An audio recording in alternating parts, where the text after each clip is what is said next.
এই পাপীদের মধ্যে সবচেয়ে ভালো পাপী ওই পাপী যে পাপ করার পরেই তওবা করে কার কাছে? রাব্বুল আলামিন ডেকে বলে, গোলাম তোরা যদি পাপ না করতি, তোরা যদি ভুল না করতি, অন্যায় না করতি, তোদেরকে ধ্বংস করে দিয়ে এমন একটা জাতি আমি তৈরি করতাম যারা সকালবেলা পাপ করে দুপুরবেলা মাফ চাইতো, দুপুরে মাফ করে রাত্রেবেলা মাফ চাইতো, আর আমি মাফ করে দিতাম। সুবহানাল্লাহ পড়ে। পাপ করে বান্দা যখন আল্লাহর কাছে কাঁদে, আল্লাহর কাছে যখন ক্ষমা চায়, অনুতপ্ত হয়, এই দৃশ্যটা দেখতে আল্লাহর বড্ড ভালো লাগে। বিশ্বনবী বলেন, 2 ফোঁটা পানি আল্লাহর কাছে প্রিয়। 2 ফোঁটা, এক হচ্ছে জিহাদের ময়দানে রক্তের ফোঁটা, 2 হচ্ছে অনুতপ্ত বান্দার চোখের পানির ফোঁটা। অনুতপ্ত বান্দা যখন অনুতপ্ত হয়ে নিজের জীবনের গুনার কথা, পাপের কথা স্মরণ করে কান্না শুরু করে দেয়, তার চোখের পানি চোখবে, নাকের ডগাবে, জমিনে পড়ার আগে ওই বান্দার সব গুনাহ মাফ করে কে? এজন্য আমরা পাপী, কিন্তু পাপ করার পরেই আমাদের তওবা করতে হবে। তওবার রাস্তা সব সময় খোলা, আলহামদুলিল্লাহ পড়েন। শুধু 2টা সময় ছাড়া। কয়টা? এক হলো বাদাল গারগারা, যখন মালাকুল মাউত এসে রূহ ধরে টান দেয়, তখন যদি কোন তওবা করলাম। মালাকুল মাউত এসে রূহ ধরে টান দিছে, তখন তওবা কবুল, তো আল্লাহর কাছে তওবা করলে কবুল হবে? হবে না। ফেরাউন যখন লোহিত সাগরে ডুবলো, লোহিত সাগরের লোনা পানি খাইতে খাইতে খাইতে খাইতে ফেরাউনের পেটটা এত বড়, আর পারে না। চান্দু এবার আটকা পড়ছে। এবার হাত তুলে কয়, আনা মিনাল মুসলিমিন, আমি মুসলমান। কে কয়? ফেরাউন না যদি মুসলমান হয়, আমরা থাইকা কি লাভ? কথা কয়। সে হাত তুলে বলে, আনা মিনাল মুসলিমিন, আমি মুসলমান। আল্লাহ বলে, না, এখন আর সময় নাই। তো এরকম শেষ সময়ে যদি কেউ তওবা করে, কবুল হবে না। আরেকটা হচ্ছে বাদা তুলুই শামসি মিন মাগরিবিহা, প্রতিদিন সকালে পূর্ব দিক থেকে সূর্য ওঠে, তো কিন্তু কিয়ামতের আগ দিয়ে সূর্যটা আর পূর্ব দিক থেকে উঠবে না, এটা পশ্চিম দিক থেকে ওঠা শুরু করে দিবে। ওই সময়ও যদি তওবা করে, ওই তওবা আল্লাহ কবুল করবে। এছাড়া যে কোনো মুহূর্তে, সকালে তওবা করেছেন, মাফ চান। দুপুরে তওবা করে অন্যায় করেছেন, তওবা করেন, মাফ চান। রাতে পাপ করেছেন, মাফ চান। সকালে চান, দুপুরে চান, রাতে চান, যে কোনো মুহূর্তে আপনি ক্ষমা চান, আপনার ক্ষমার ডাকে সাড়া দিবে কে? সাইয়েদনা আদম আলাইহিস সালাম ভুল করলেন, ভুল করে নিষিদ্ধ গাছের ফল খেলেন, জান্নাতের পোশাকগুলো দেহ থেকে খসে পড়লো, আল্লাহ তাকে দুনিয়ায় পাঠিয়ে দিলেন। সাইয়েদনা আদম আল্লাহর কাছে কেঁদে কেঁদে ক্ষমা চাইতে লাগলেন। আল্লাহ বলেন, আদম ফাতালাক্কা আদামু মির রাব্বিহি কালিমাতিন ফাতাবা আলাইহি, তোমার কয়েকটা শব্দ আমি, বাক্য আমি শিখিয়ে দেই, এই বাক্যটা দিয়ে চোখের পানি ছেড়ে আমার কাছে ক্ষমা চাও, আমি তোমার তওবা কবুল করে নেব। সাইয়েদনা আদম ওই বাক্যটা দিয়ে আল্লাহর কাছে ক্ষমা চাইতে শুরু করলেন। সবাই পড়েন, রব্বানা যালামনা আনফুসানা ওয়া ইল্লাম তাগফির লানা ওয়া তারহামনা লানাকুনান্না মিনাল খাসিরিন। ও আমার রব, আমি পাপ করেছি, জুলুম করেছি, অন্যায় করেছি, অপরাধ করেছি, গুনাহ করেছি, তুমি যদি মাফ না করো, আমি ক্ষতিগ্রস্তদের মধ্যে শামিল হয়ে যাব রে রব। ঠিক কি না? এই দোয়াটা পড়ে পড়ে উনি আল্লাহর কাছে ক্ষমা চাইলেন। মুহূর্তে ওনার পাপ, ওনার অন্যায়টারে মাফ করে দিল কে? এজন্য ওলামায়ে ইকরামরা তওবা কবুলের 5টা শর্তের কথা বলে। চিল্লায় বলতে হবে কয়টা? 1 নম্বর শর্ত হচ্ছে আল ইকরার, স্বীকারোক্তি, অ্যাকনলেজমেন্ট। আপনি আল্লাহর কাছে স্বীকার করবেন, আল্লাহ আমি সবচেয়ে বড় পাপী, আল্লাহ আমি পাপ করেছি, আল্লাহ আমি স্বীকার গেলাম, আই অ্যাকনলেজ মাই সিন। স্বীকার করবেন। যদি কখনো পাপ হয়ে যায়, জায়নামাজটা বিছিয়ে দিয়ে চোখের পানি ছেড়ে প্রথমে স্বীকার জান, আল্লাহ আমি পাপী, আমার চেয়ে বড় পাপী আকাশের নিচে জমিনের উপরে কেউ নাই। সগীরা কবিরা, জেনে না জেনে, ইচ্ছায় অনিচ্ছায়, বন্ধুর পাল্লায় পড়ে, শয়তানের ধোকায় পড়ে হাজার হাজার গুনাহ করেছি, আল্লাহ আমি সবগুলো গুনাহ স্বীকার যাই, আমার চেয়ে বড় পাপী পিশাচ নাদান কেউ নাই। 2 নম্বর শর্ত আন্নাদামা, অনুতপ্ত হওয়া। নিজেকে ছোট করেন, হাত দুটো উপরের দিকে উঠিয়ে চোখের পানি ছাড়েন, নিজেকে ছোট করেন, লাঞ্ছিত করেন। কেউ যখন নিজেকে ছোট করে, লাঞ্ছিত করে আর চোখের পানি ছাড়ে, আল্লাহর রহমতের দরিয়ায় জোশ খেলে যায়।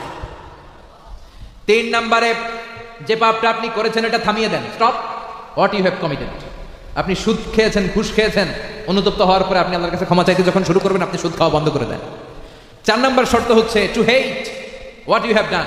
আপনি মন থেকে ওই পাপ কাজটাকে ঘৃণা শুরু করে দেন, ওটাকে ঘৃণা করেন মনে প্রাণে। 5 নম্বর শর্ত হচ্ছে to determine, to give the commitment to your lord that you never repeat this sin in your life again. আপনি আল্লাহর এই ওয়াদা দেন, আল্লাহ আমার জীবনে পারতপক্ষে আর কোনোদিন এই পাপ করবো না, এই অন্যায় আর জীবনে করবো না। এই 5টা শর্তের আলোকে যদি আল্লাহর কাছে চোখের পানি ছেড়ে চাওয়ার মতো চাইতে পারেন, যত বড় গুনাহ হোক ওই গুনাহ মাফ করে দিবে কে? আল্লাহর দয়া যে কত বিশাল, তিনি যে কত বড় রহমান, তিনি যে কত বড় রহিম, আমাদের ধারণা নাই। তার দয়া, তার রহমত, তার ভালোবাসা, এটাই আমাদের ভরসা। জোরে কোন ঠিক কিনা? আমরা যে নামাজ রোজা করি, এগুলোর উপর ভরসা করলে চলবে? আল্লাহর কসম করে বলি, আমরা যে ভাঙাচোরা নামাজ পড়ি এগুলো বেশিরভাগই লোক দেখানো, কথা কোন ঠিক না? এগুলো মিজানের পাল্লায় তুলে দিলে এগুলোর কোনো ওজন হবে না। হবে?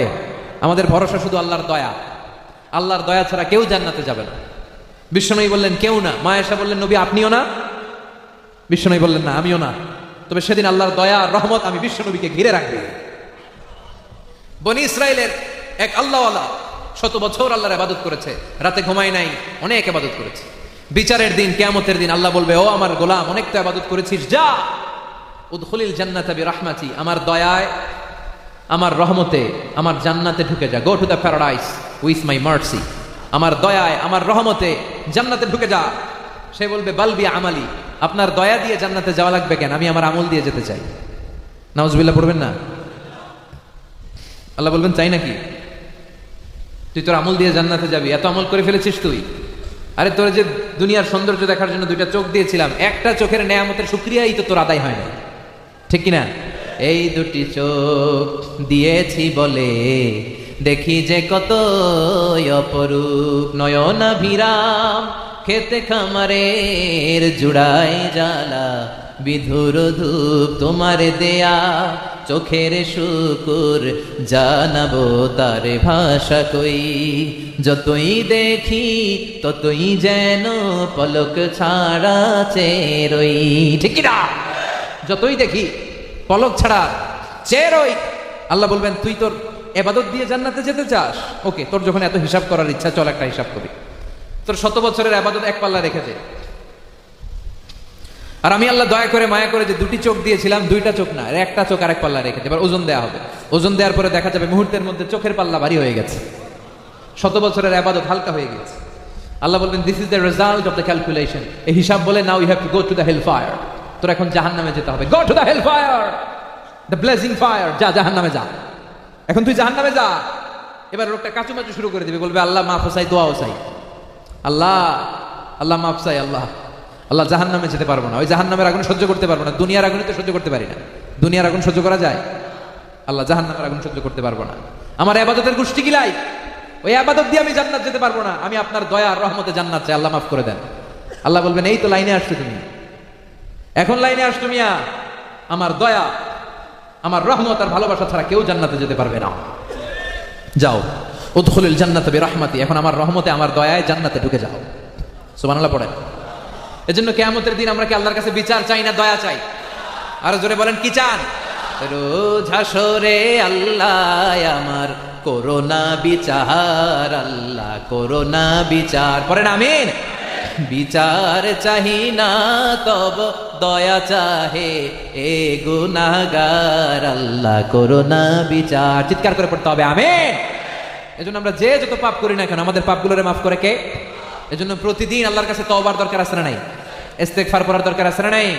বিশ্বনবী বলেন ওয়াল্লাহি লা আস্তাগফিরুল্লাহ ওয়া আতুবু ইলাইহি ফিল ইয়াউম আকসার মিন 70 মাররা, আমি বিশ্বনবী প্রতিদিন আল্লাহর কাছে 70 বারেরও বেশি তওবা আর ইস্তেগফার করি। যে নবীর কোনো গুনাহই নাই, মাসুম নবী, নবীর কোনো গুনাহ আছে? তো গুনাহ না থেকে উনি যদি 70 বার তওবা করে, আমরা যারা গুনাহগার আমাদের করা দরকার কয়বার? হ্যাঁ, আমাদের করা দরকার কয়বার? আমরা করি কয়বার? করার দরকার আছে না নাই? প্রতিদিন 100 বার পড়তে হবে আস্তাগফিরুল্লাহ। কি পড়বেন? ইস্তেগফারের অনেক ফজিলত, অনেক ফজিলত। বিষ্ণু বলেছেন মান লাজিমাল ইস্তিগফার জাআলাল্লাহু লাহু মিন কুল্লি দিকিন মাখরাজা, যে ইস্তেগফারের সাথে এই আস্তাগফিরুল্লাহ আস্তাগফিরুল্লাহ আস্তাগফিরুল্লাহ পড়ার অভ্যাস যার থাকবে, মানে ইস্তেগফারের সাথে আঠার মতো লেগে থাকবে, আল্লাহ তারে 5টা জিনিস দিবে। কয়টা? আরো জোরে হনাবাজি, কয়টা? 5টা। 1 নাম্বার জাআলাল্লাহু লাহু মিন কুল্লি দিকিন মাখরাজা, সে কোথাও আটকাবে না, তারে আটকাইতে চাইলেও কেউ আটকায় রাখতে পারবে না, তার জন্য রাস্তা খুলে দিবে কে? ও মিয়া, মুমিনদের জন্য রাস্তা খুলে দেয় কে? আমাদের জন্য এক রাস্তা বন্ধ হলে আরো 10 রাস্তা আছে না নাই? এক জায়গায় তাফসীর মাহফিল বন্ধ করলে আরো 10 জায়গায় তাফসীর করার সুযোগ আছে না নাই? এক জায়গায় কোরআনের আওয়াজকে থামাতে গেলে 10 জায়গায় সুযোগ করে দেয় কে? এই জায়গায় তুমি আমারে থাকতে দিবা না, আরেক এলাকায় বিতাড়িত করে দিবা, ওইখানের প্রতিটা মানুষের হৃদয়ে আমি কোরআনের দাওয়াতকে পৌঁছে দেব। আমাদের কাজ হচ্ছে পৌঁছে দেওয়া। আমি দেশে থাকি, আমি বিদেশে থাকি, আমি নিজ এলাকায় থাকি, আমি যেখানেই থাকি, আমাদের মিশন কালিমার দাওয়াতকে মানুষের হৃদয়ে পৌঁছে দেওয়া। চিল্লা এখন ঠিক কিনা? মুমিনরা কেউ আটকে রাখতে পারে? মুমিনের জন্য এক রাস্তা বন্ধ হলে আরো 3 রাস্তা খোলে কে? যারা ইস্তেগফার পড়ে জাআলাল্লাহু লাহু মিন কুল্লি দিকিন মাখরাজা। ওরে কেউ আটকায় রাখতে পারে না, আল্লাহ ওর জন্য ছুটে যাওয়ার ব্যবস্থা করে দেয়। সুবহানাল্লাহ পড়েন। 2 নাম্বার, ওমিন কুল্লি হাম্মিন ফারাজা, আল্লাহ তাকে টেনশন মুক্ত জীবন দান করে। আমাদের জীবনে টেনশন আছে না নাই? কিসের টেনশন আপনাদের কোন?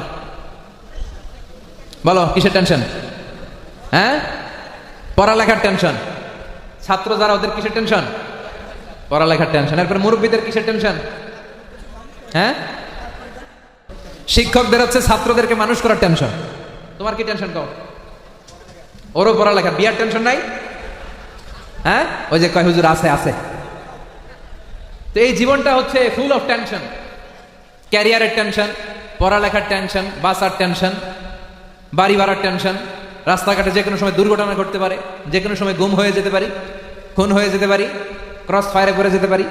টেনশন আছে না নাই? এই বাংলাদেশের সবার টেনশন। প্রধানমন্ত্রীরও টেনশন আছে না নাই? প্রধানমন্ত্রী একবার যে বিমানে উঠতেছিল ওই বিমানটা নামতে পারে নাই, জানেন? 33টা চক্কর মারছে, কি যেন সমস্যা। তার মানে ওনারও টেনশন আছে না নাই? শুধু ডোনাল্ড ট্রাম্পের কোনো টেনশন নাই। হ্যাঁ, আমি দেখলাম ওর এক নির্বাচনী প্রচারণায় কে যেন পিছন থেকে বাঁশিতে ফু দিছে, পো পো দেয়, এত লাভ দিয়ে উঠছে।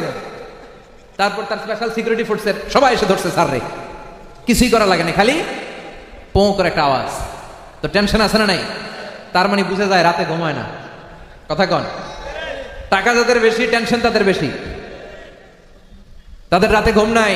আর অল্প পয়সার মালিক যারা যারা আল্লাহ শুকরিয়া করে বেশি, এদের টেনশন কম, এদের খালি শান্তি আর শান্তি। চিল্লাই এখন ঠিক কিনা? তো এই ইস্তেগফার সম্মানিত ভাইরা যদি সবসময় আপনি পড়েন, ইনশাআল্লাহ আপনার টেনশন থাকবে না। কি থাকবে না? 3 নাম্বার, আল্লাহর কোনো আযাব আর গজব আপনার উপর পড়বে না। সুবহানাল্লাহ পড়েন। ওয়ামা কানাল্লাহু মুআযযিবাহুম ওয়া হুম ইস্তাগফিরুন।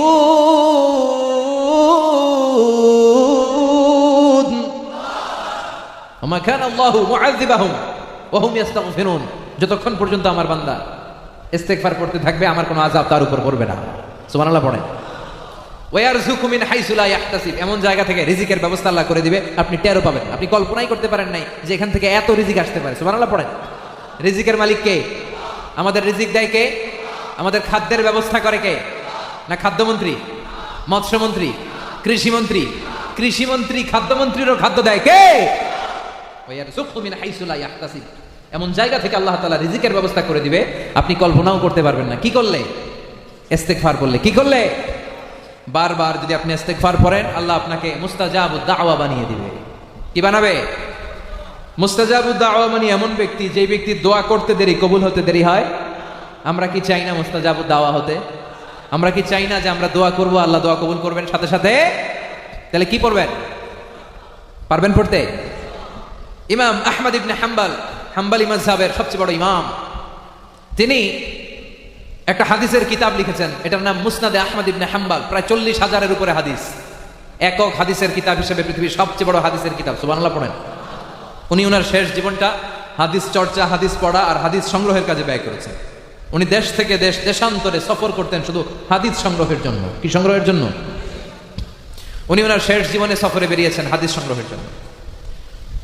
সফরটা ছিল শীতকালীন সফর। উনি সফরের মাঝখানে এক মসজিদে মাগরিবের সালাত জামাতে আদায় করলেন। এরপরে এশার নামাজ ওই মসজিদে পড়লেন। এরপরে দেখলেন বাইরে যেহেতু অনেক শীত, এক কাজ করি, আমি মসজিদেই রাতে ঘুমায় যাই, ফজরের সালাত পড়ে এরপরে আমি বেরোব। উনি মসজিদে হাদিস নিয়ে বসে গেলেন পড়তে। তো মসজিদের দারোয়ান এসে বলে, এই মুরব্বী বেরোন, মসজিদে থাকা যাবে না। ইমাম আহমদ ইবনে হাম্বল বললেন, বাবা আমার তো যাওয়ার জায়গা নাই, আমি তো মুসাফির, আমি রাতটা এই মসজিদে কাটাতে চাই, আমি ফজরের নামাজ এই মসজিদে পড়ে বের হয়ে যাব, তুমি রাতটা থাকতে দাও। কিন্তু দারোয়ান বলে, না, এই মসজিদে থাকা যাবে না, বেরোন, তাড়াতাড়ি বেরোন, না হলে কিন্তু আমি নিজে ঘাড় ধাক্কা দিয়ে বের করে দেব। এই দারোয়ান চিনতে পারে নাই যে এটা এই যুগের সবচেয়ে বড় মুহাদ্দিস, হাম্বলি মাযহাবের ইমাম, ইমাম আহমদ ইবনে হাম্বল। চিনে নাই তো, যেহেতু থাকতে দেয় না, উনি বের হয়ে গেলেন। বের হয়ে, বুড়ো মানুষ, প্রচন্ড শীত, বয়স হয়েছে, কাঁপতেছেন। হঠাৎ তিনি দেখলেন বাজারের মধ্যে এক শাবুন খাব্বাজ, বাজারে এক রুটি বিক্রেতা রুটি বানায়, পাশে চুলা, চুলাতে রুটি বানায়। তিনি যে ওই যুবককে সালাম দিলেন, আসসালামু আলাইকুম। যুবক পড়লো, আলাইকুম আসসালাম। এবার আহমদ ইবনে হাম্বল বলতে শুরু করলো, বাবা প্রচন্ড শীত, আমার যাওয়ার জায়গা নেই, তুমি যদি অনুমতি দাও আমি তোমার রুটির চুলার পাশে বসে রাতটা কাটাতে চাই আর চুলা থেকে আগুন পোহাতে চাই, তাপ নিতে চাই। যুবক বলে, আহলান ওয়া সাহলান, খোশ আমদেদ, অবশ্যই আসেন। আপনি চুলা থেকে আগুন পোহাইলে আমার ক্ষতি কি? আলহামদুলিল্লাহ কন। উনি খুশি হয়ে গেলেন। যুবকের শুকরিয়া করে, আল্লাহ শুকরিয়া জানিয়ে উনি চুলার পাশে বসে আগুন পোহায় আর হাদিস পড়ে। উনি দেখতে পেলেন যুবকটা কিছুক্ষণ পরপরই শুধু পড়ছে আস্তাগফিরুল্লাহ। কিছুক্ষণ পরপর যুবকটা কি পড়ছে? যুবকটা রুটি বানায় আর পড়ে আস্তাগফিরুল্লাহ। সে রুটি বিক্রি করে আর পড়ে আস্তাগফিরুল্লাহ। ক্রেতা আসলে ক্রেতার হাতে রুটি দেয় আর কি পড়ে? ক্রেতার কাছ থেকে টাকা নিয়ে ক্যাশ বক্সে রাখে আর কি পড়ে? আবার রুটি বানায় আবার কি পড়ে? এই দৃশ্য ইমাম আহমদ ইবনে হাম্বল দেখে অবাক। এবার তিনি কৌতূহলবশত যুবককে প্রশ্ন করলেন, ইয়া শাব, মা লাকা দাইমান তাকরাউ আস্তাগফিরুল্লাহ, তোমার কি হলো? আমি আসার পর থেকেই দেখছি তুমি শুধু পড়ছো আস্তাগফিরুল্লাহ আস্তাগফিরুল্লাহ, কেন? যুবক বলে, মুরব্বী, এই আস্তাগফিরুল্লাহ পড়ে আমি জীবনে অনেক কিছু পেয়েছি। কি পেয়েছো? সে বলতে শুরু করলো, বেশি বেশি ইস্তেগফার পড়ার কারণে আমি মুস্তাজাবুদ দাওয়া হয়ে গিয়েছি। আমি বারবার আস্তাগফিরুল্লাহ পড়ার কারণে মুস্তাজাবুদ দাওয়া হয়েছি, মানে আমার জীবনে আমি যাই দোয়া করি তাই পাই। আমার দোয়া করতে দেরি হয়, ওটা পেতে দেরি হয়। ইমাম আহমদ ইবনে হাম্বল তো অবাক। উনি বলেন, বলো কি? আনতা মুস্তাজাবুদ দাওয়া, তুমি মুস্তাজাবুদ দাওয়া, রুটিওয়ালা, তুমি দোয়া করলেই কবুল হয়ে যায়? সে বললেন, নাআম আনা মুস্তাজাবুদ দাওয়া, আল্লাহ আমার সব দোয়া কবুল করে নিয়েছে, তবে একটা দোয়া ছাড়া। চিল্লায় বলেন, কয়টা? আহমদ ইবনে হাম্বল বলেন, এটা আবার কি বললা? তুমি মুস্তাজাবুদ দাওয়া, তুমি দোয়া করলেই তো সব কবুল হওয়ার কথা, সব কবুল হয়, একটা দোয়া কবুল হয় না, এটা কি দোয়া?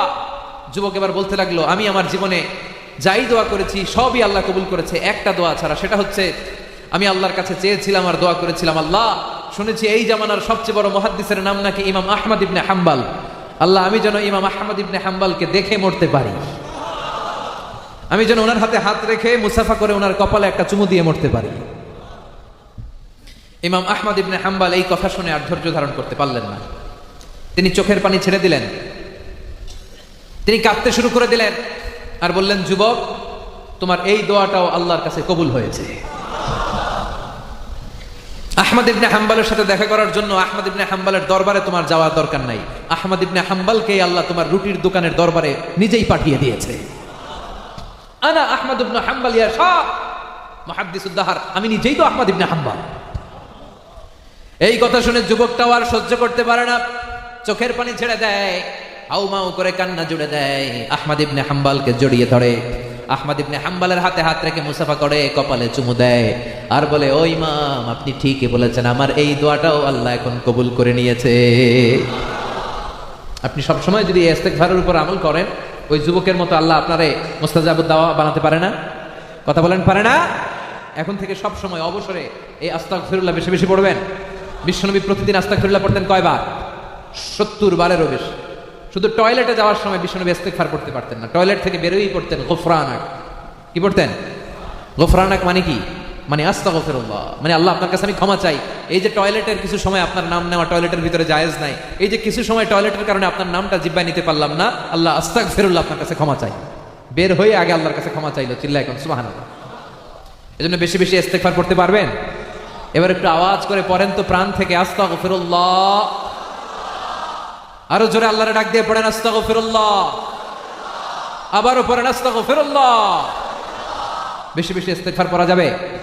পারা যাবে মুসলমান? এটা হচ্ছে সংক্ষিপ্ত ইস্তেগফার, আস্তাগফিরুল্লাহ। এর চেয়ে বড় করে যদি পড়তে চান, আপনি পড়বেন, আস্তাগফিরুল্লাহাল্লাযী লা ইলাহা ইল্লা হুয়াল হাইয়ুল কাইয়্যুম ওয়া আতুবু ইলাইহি। পারবেন পড়তে? যুদ্ধের ময়দানে কোনো মুজাহিদ যে যদি ভয়ে ফিরে আসে, এটা কবিরা গুনাহ, আল্লাহ মাফ করে না সহজে। কিন্তু কেউ যদি যুদ্ধের ময়দান থেকে পালিয়েও আসে, ওই ব্যক্তিও যদি এই ইস্তেগফারটা পড়ে, তারে মাফ করে দেয় কে? আস্তাগফিরুল্লাহাল্লাযী লা ইলাহা ইল্লা হুয়াল হাইয়ুল কাইয়্যুম ওয়া আতুবু ইলাইহি। পড়বেন তো? আবার সাইয়েদনা আবু বকর বিশ্বনবীরে বললেন, ইয়া রাসূলুল্লাহ, আল্লিমনি দুআআন আদউ বিহা ফি সালাতি, এমন একটা দোয়া, এমন একটা ইস্তেগফার আপনি আমারে শিক্ষা দেন, যেই দোয়াটা, যে ইস্তেগফারটা আমি আমার নামাজের মধ্যে পড়ব গো নবী। বিশ্বনবী বললেন, তুমি পড়বা, আল্লাহুম্মা ইন্নী যালামতু নাফসি যুলমান কাসীরান ওয়া লা ইয়াগফিরুয যুনুবা ইল্লা আনতা ফাগফিরলি মাগফিরাতাম মিন ইনদিকা ইন্নাকা আনতাল গফুরুর রহিম। সুবহানাল্লাহ পড়ো। এটাও একটা ইস্তেগফার, যদিও বাংলাদেশে এটার আমরা কি বলি, দোয়ায়ে মাসুরা, কিন্তু এটাও ইস্তেগফার। যেখানেই ক্ষমার কথা আছে ওইটাই কি, আল্লাহুম্মা ইন্নী যালামতু নাফসি, আল্লাহ আমি জুলুম করেছি আমার নিজের উপরে, জুলমান কাসীরান, অনেক গুনাহ অনেক জুলুম, ওয়ালা ইয়াগফিরুয যুনুবা ইল্লা আনতা, আল্লাহ তুমি ছাড়া তো মাফ করার কেউ নাই, আমাদেরকে মাফ করার আল্লাহ ছাড়া কেউ আছে? ফাগফিরলি, তুমি আমারে মাফ করো, মাগফিরাতান, মাফ করার মতো মাফ, মিন ইনদিক, তোমার নিজ গুণে, ওয়ালা ইয়াগফিরুয যুনুবা ইল্লা আনতা, তুমি ছাড়া তো কেউ ক্ষমা করে না, আল্লাহ ফাগফিরলি মাগফিরাতাম মিন ইনদিক ইন্নাকা আনতাল গফুরুর রহিম, তুমি ক্ষমাশীল, তুমি মেহেরবান, ঠিক কি না? এটা বেশি বেশি পড়তে রাজি আছেন?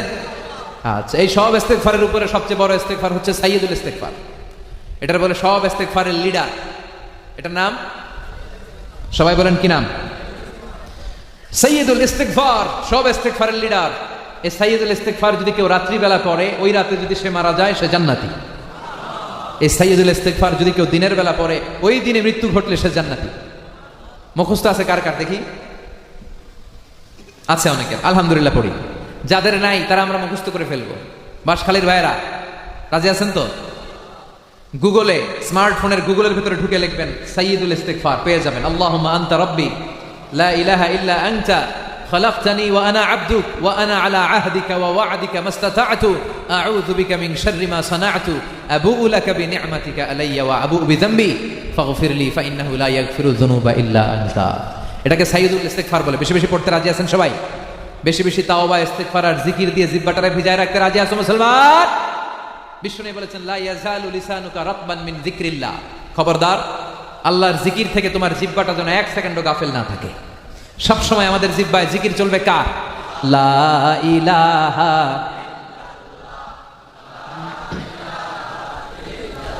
লা ইলাহা ইল্লাল্লাহু মুহাম্মাদুর রাসূলুল্লাহ সাল্লাল্লাহু লা ইয়াজালু লিসানুকা রাতবান মিন যিকরিল্লাহ।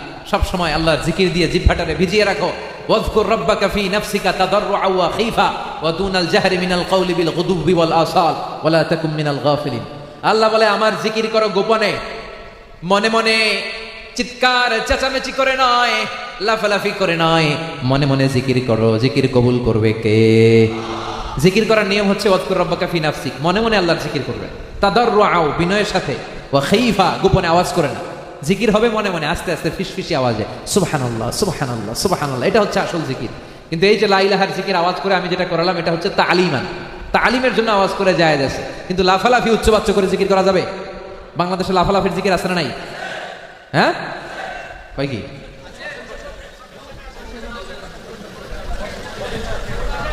হ্যাঁ বসেন বসেন, এটা সারা ওয়ার্ল্ডে ছড়াই গেছে। এটা বলতে আরো 20 বছর লাগবে।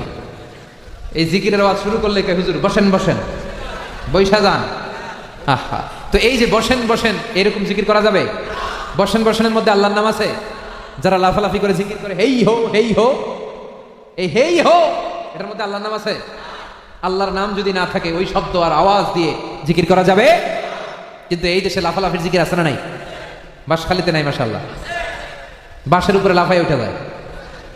দেখছেন নি আপনারা? কি ভয়ঙ্কর অবস্থা। আবার যিনি জিকির করায় ওনার কাদের উপরে ওঠে, আছে না নাই? এখন আমি জিকিরের আওয়াজ করতেছি, কেউ যদি আমার কান্দে ওঠে, আমি যাবো কই?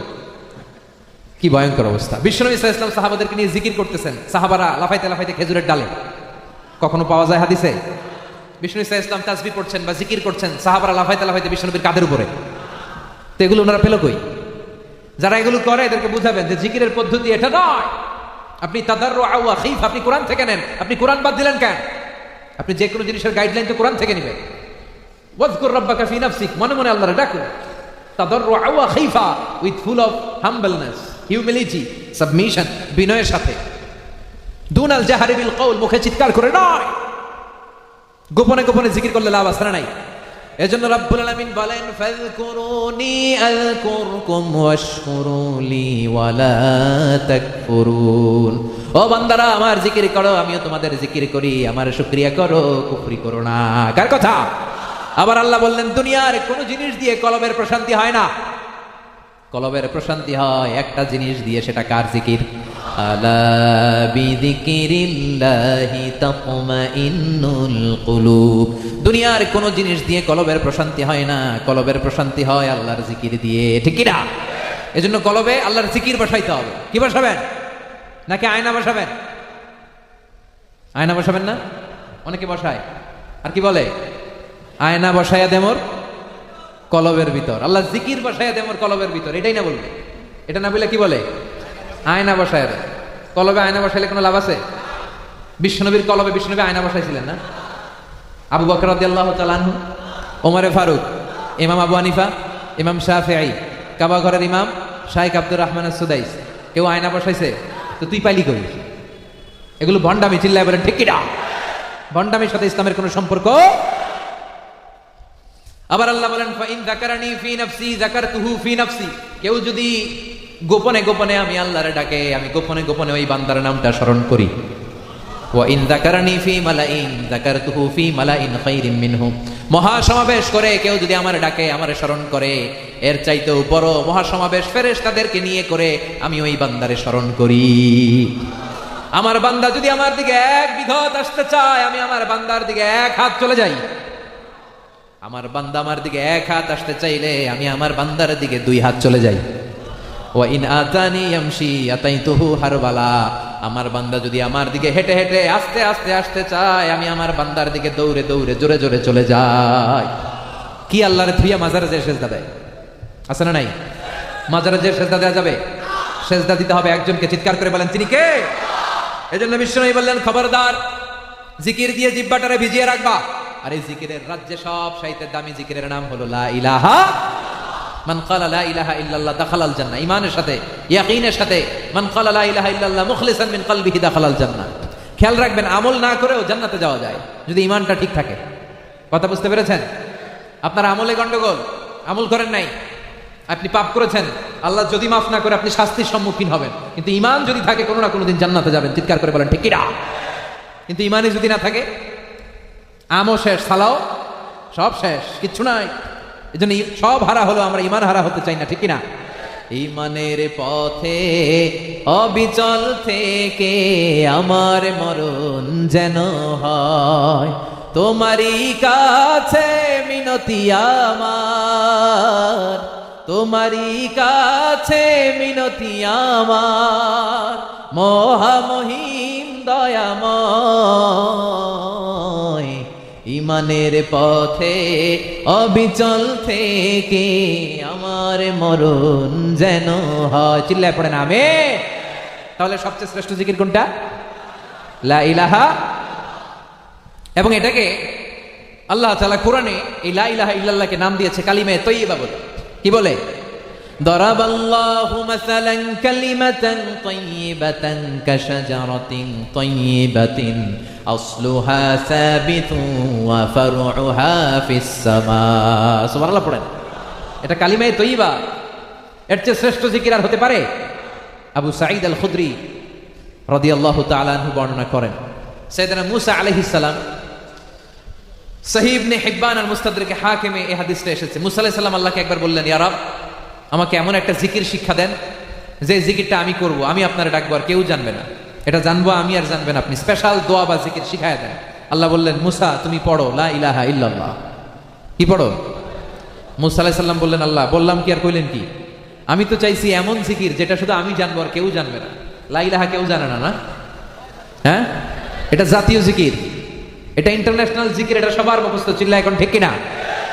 Every night and every day, every night and every day, never forget to say La ilaha illallah. Never forget to say La ilaha illallah.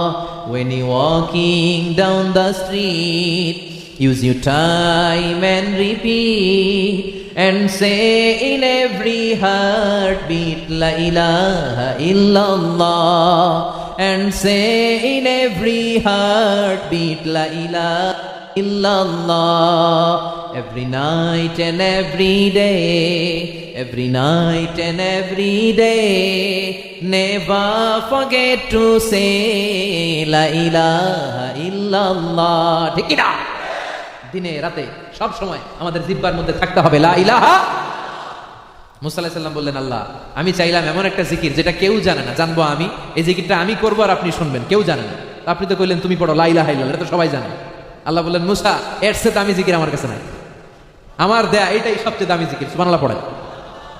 রব্বুল আলামিন ডেকে বলে, মুসা লাউ তাদাউ লা ইলাহা ইল্লাল্লাহ ফি কাফা, এই লা ইলাহা ইল্লাল্লাহকে যদি মুসা তুমি এক পাল্লার মধ্যে রেখে দাও, ওয়াস সামাওয়াতুল আরদু ফি কাফাতিন উখরা, সাত আকাশ সাত জমিন যদি আরেক পাল্লায় রেখে দাও, লা রাজাহাত কাফাতু লা ইলাহা ইল্লাল্লাহ, সাত আকাশ সাত জমিন এক পাল্লায় আর লা ইলাহা ইল্লাল্লাহ আরেক পাল্লায় রাখলে মুহূর্তের মধ্যে লা ইলাহা ইল্লাল্লাহর পাল্লাটা ভারী হয়ে যাবে। সাত আকাশ সাত জমিন এক পাল্লা আর লা ইলাহা ইল্লাল্লাহ ভারী হবে কোনটা? এজন্য এই লা ইলাহার দাম আসরে নাই। এই লা ইলাহার আন্দোলন করতে রাজি আছে মুসলমান? বিশ্বনবী বললেন, আহাব্বুল কালামি ইলাল্লাহি আরবা, আল্লাহর কাছে সবচাইতে প্রিয় কথা চারটি। চিৎকার করে বলতে হবে, কয়টি? একটা হচ্ছে সুবহানাল্লাহ, আরেকটা হচ্ছে আলহামদুলিল্লাহ, তিন নাম্বারটা হচ্ছে লা ইলাহা, চার নাম্বারটা হচ্ছে আল্লাহু আকবার। আমার সাথে সাথে বলেন, প্রথমটা, তারপরেরটা, তারপরেরটা, চার নাম্বারটা। এবার আমার সাথে সাথে বলেন, প্রথমটা, দ্বিতীয়টা, তারপরেরটা, সর্বশেষেরটা। এই চারটার মধ্যে আল্লাহর নাম আছে না নাই? প্রথমটা কি? আল্লাহ আছে না? দ্বিতীয়টা কি? আল্লাহ আছে। তৃতীয়টা, এটার মধ্যে আল্লাহর নাম নাই। শেষেরটা কি? আল্লাহ আছে। আছে, তার মানে আল্লাহর নাম যেই শব্দে নাই ওই শব্দ দিয়ে কোনো জিকির হবে না। চিল্লা এখন ঠিক কিনা? এই হুই হাই করে জিকির করে এগুলো ভণ্ডামি। এই ভণ্ডামির সাথে ইসলামের কোনো সম্পর্ক। দোদেল বান্দা কালমা চোর, না পায় শ্মশান না পায় ঘোর, দিন থাকিতে আয়রে পথে ছাইড়া দে ভণ্ডামি, ভণ্ডামি ভণ্ডামি ভণ্ডামি, ছাইড়া দে ভণ্ডামি। ঠিক কিনা? নামাজ কালাম পড়ে না ইবলিস শয়তানের নানা, নামাজ নাই রোজা নাই এরকম ভণ্ড আছে না নাই? যারা হক্কানি পীর মাশায়েখ তাদের বিরুদ্ধে আমাদের কোনো কথা নাই, আমরা তাদেরকে সাপোর্ট করি, আমরা তাদের জন্য দোয়া করি, তাদের হাতে হাত রেখে দেশের হিন্দুরা মুসলমান হয়েছে। কিন্তু যারা ভণ্ড, ওদের সাথে ইসলামের কোনো সম্পর্ক। এরকম ভণ্ড পীর আছে না নাই? বাঁশখালীতে নাই? বাঁশখালীতেও আছে। এই ভণ্ড পীরদের সাথে ইসলামের কোনো সম্পর্ক।